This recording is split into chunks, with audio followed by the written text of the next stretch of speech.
تو مجھے یار یہ اسکرین پہ جو نمبر ہمارے مختلف ویڈیوز پہ آتا ہے مجھے لکھے، میں بھیج دوں گا. وہ تصویر چل رہی ہے ایک میجر صاحب کی، انہوں نے یہ کہا ہے کہ عوام اور فوج ہمارے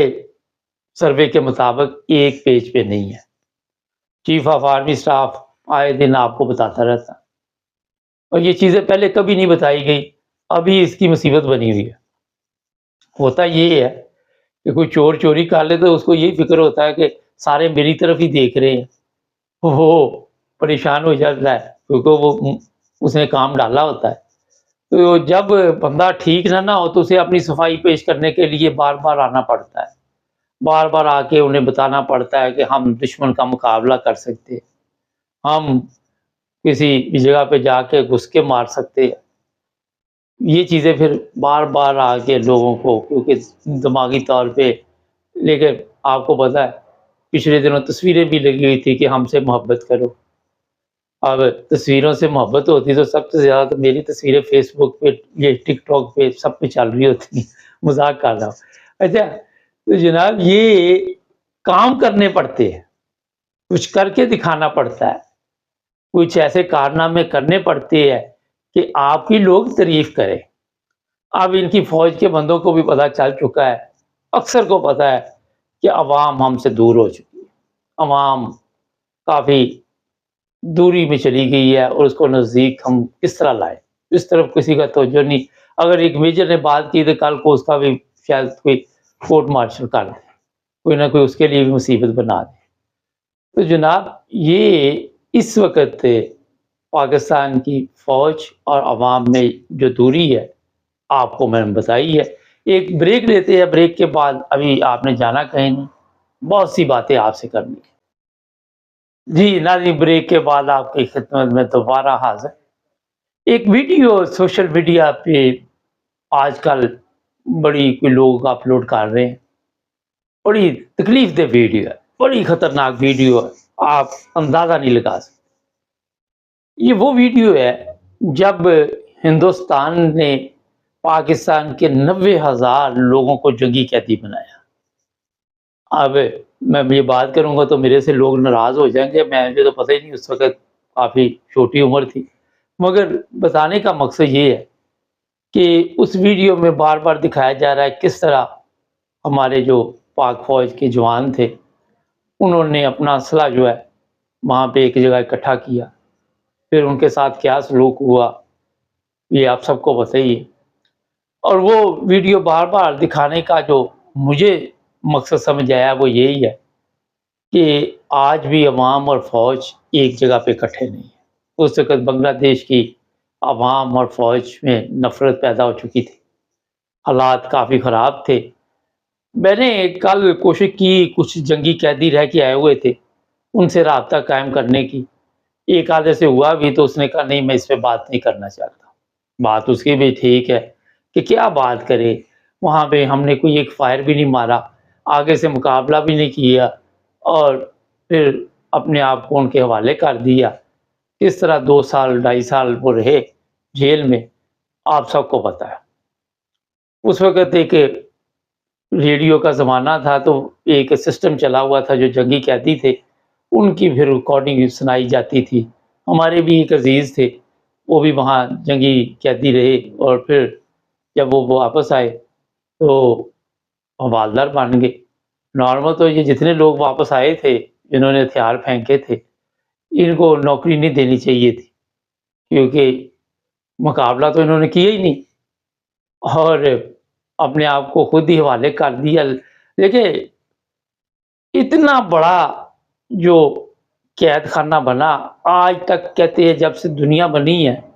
یا جب سے ہم جانتے ہیں 90,000 لوگ گرفتار نہیں ہوئے. اور اس وقت آپ سب کے علم ہے پاکستان کا ایک حصہ علیحدہ ہو گیا، بنگلہ دیش بن گیا، مشرقی پاکستان بنگلہ دیش میں تبدیل ہو گیا. آج پاکستان میں لوگوں کو یہ بتا نہیں دے میڈیا والے، وہی سلسلہ چلا ہوا ہے خیبر پختونخوا میں، اور بھی کئی جگہ سے ہمارے پاس رپورٹ ہے کہ شدید حالات خراب ہے. اور دن بدن یہ بڑھتے جا رہے ہیں، یہاں تک کہ یہ بھی 22 تاریخ کو اگر جج نے وہ عمران خان کی ضمانت نہ لی یا وہ کیس کا کچھ نہ کیا تو اور بھی حالات خراب ہو جائیں گے مزید، کیونکہ ہوا یہ ہے کہ یہ جو فیصلہ آیا یہ آپ سب کے علم میں ہے کہ نواز شریف نے یہ فیصلہ کرایا، جج اس کے گھر آیا ہوا ہے، یہاں بیٹھا ہوا ہے، ادارے خاموش ہے، طاقتور حلقے اپنی ویڈیو بنوا چکے ہیں، اور یہ بنگلہ دیش میں اس وقت ویڈیو کا سسٹم نہیں تھا، مگر وہاں بھی یہ تماشبین بنے ہوئے تھے، یہ جو 90,000 پتہ نہیں کتنے لوگ تھے جو ان کی لڑکیوں کے ساتھ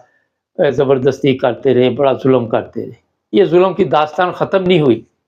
وہی آج بھی چل رہی ہے، آج بھی وہی عادت پڑی ہوئی۔ اچھا ایک بڑی اہم آج آپ کو بعد میں بتا دیتا ہوں، شاید آپ کا دماغ اس طرف نہ جائے۔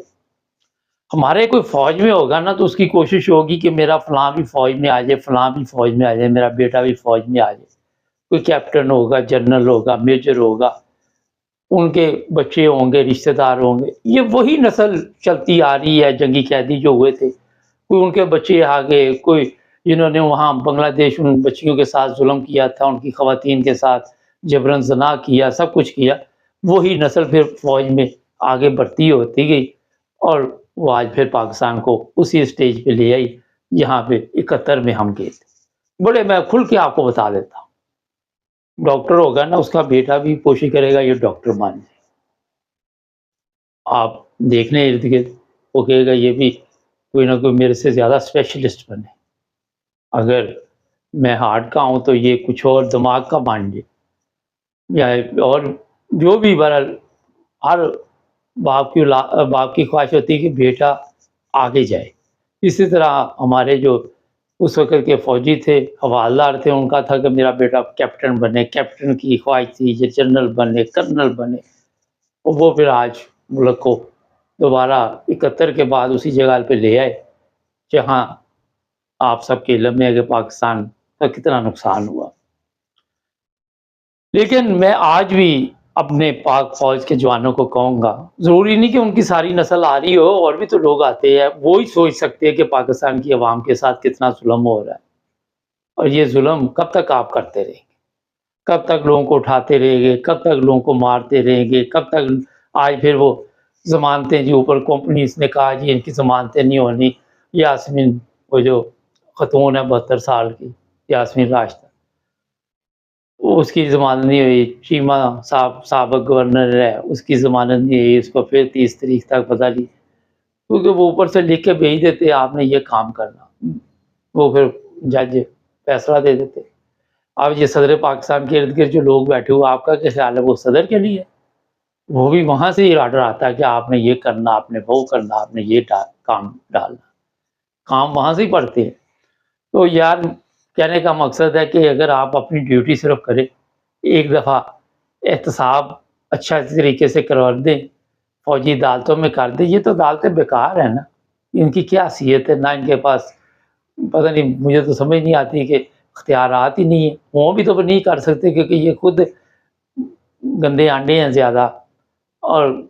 کیا ان سے آپ فائدہ اٹھا سکتے؟ بڑا مشکل ہو رہا ہے پاکستان کے حالات کنٹرول کرنا، یہ کامرس تھوڑا کرے لوگ کیا کہتے ہیں وہاں۔ ہمارے چینل کو سبسکرائب کریں، جڑے رہے ہمارے ساتھ۔